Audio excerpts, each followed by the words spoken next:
ಇದು second PUC ಈ ವರ್ಷದ physics blue print 2026-27. Blue print ಪ್ರಕಾರನೇ ಆನ್ಯುವಲ್ ಎಕ್ಸಾಮಲ್ಲಿ ಕ್ವಶನ್ ಪೇಪರ್ ಸೆಟ್ ಮಾಡ್ತಾರೆ. ಹಾಗಾಗಿ ಮಿಸ್ ಮಾಡಬೇಡಿ, ನೀಟಾಗಿ ನೋಡ್ಕೊಳ್ಳಿ. ಯಾವ ಚಾಪ್ಟರಲ್ಲಿ ಎಷ್ಟು ಮಾರ್ಕ್ಸಿಗೆ ಕ್ವಶನ್ ಕೇಳ್ತಾರೆ ಆ ಮಾರ್ಕ್ಸಿನ ಕ್ವಶನ್ಸಿಗೆ ಇಂಪಾರ್ಟೆನ್ಸ್ ಕೊಡಿ. ಫಾರ್ ಎಕ್ಸಾಂಪಲ್, ಯಾವುದಾದ್ರೂ ಚಾಪ್ಟ್ರಲ್ಲಿ MCQ ಕೇಳ್ತಾರೆ ಅಂದರೆ ಆಗ ಆ ಚಾಪ್ಟ್ರಲ್ಲಿ MCQಗೆ ಚೆನ್ನಾಗಿ ಪ್ರಿಪೇರ್ ಆಗಿ.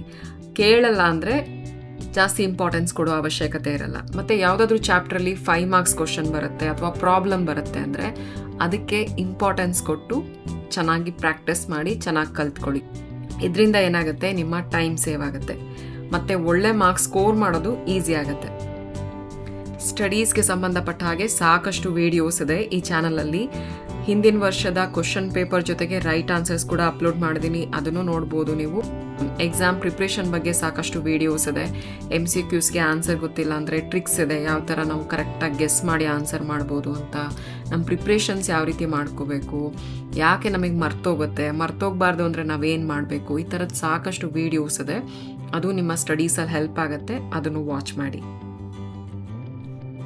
ನಿಮಗೇನಾದರೂ ಸ್ಟಡೀಸ್ಗೆ ಸಂಬಂಧಪಟ್ಟ ಹಾಗೆ ಇಶ್ಯೂಸ್ ಇದ್ದರೆ, ಅಂದರೆ ಓದಿದ್ದು ಮರ್ತೋಗ್ತಾ ಇದೆ ಅಥವಾ ಓದೋದಕ್ಕಾಗ್ತಾ ಇಲ್ಲ, ಮಾರ್ಕ್ಸ್ ಕಡಿಮೆ ಬರ್ತಾ ಇದೆ, ಅಥವಾ ಒಳ್ಳೆ ಮಾರ್ಕ್ಸ್ ಸ್ಕೋರ್ ಮಾಡಬೇಕು ಅಂತ ಗೋಲ್ ಇದೆ ಆದರೆ ಸ್ಕೋರ್ ಮಾಡೋದಕ್ಕಾಗ್ತಾ ಇಲ್ಲ, ನನ್ನ ಪ್ರಿಪ್ರೇಷನ್ ಅದಕ್ಕೆ ತಕ್ಕಾಗಿಲ್ಲ ಅಂತ ಅನ್ಸಿದ್ರೆ ನನಗೆ ಕಾಲ್ ಮಾಡಿ, ನಾನು ನಿಮಗೆ ಹೆಲ್ಪ್ ಮಾಡ್ತೀನಿ. ನಾನು ಅಕಾಡೆಮಿಕ್ ಮೆಂಟರ್. ಇಲ್ಲಿ ತನಕ ನಾನು 1000ಕ್ಕೂ ಹೆಚ್ಚು ಮಕ್ಕಳಿಗೆ ನಾನು ಒಳ್ಳೆ ಮಾರ್ಕ್ಸ್ ಸ್ಕೋರ್ ಮಾಡೋದಕ್ಕೆ ಹೆಲ್ಪ್ ಮಾಡಿದ್ದೀನಿ. ಮತ್ತು ಸ್ಟಡೀಸಿಗೆ ಸಂಬಂಧಪಟ್ಟ ಹಾಗೆ ಏನು ಸ್ಟ್ರಗಲ್ಸ್ ಇದೆ ಅದನ್ನು ಈಸಿಯಾಗಿ ಓವರ್ಕಮ್ ಮಾಡೋದಕ್ಕೆ ಹೆಲ್ಪ್ ಮಾಡಿದ್ದೀನಿ. All the best.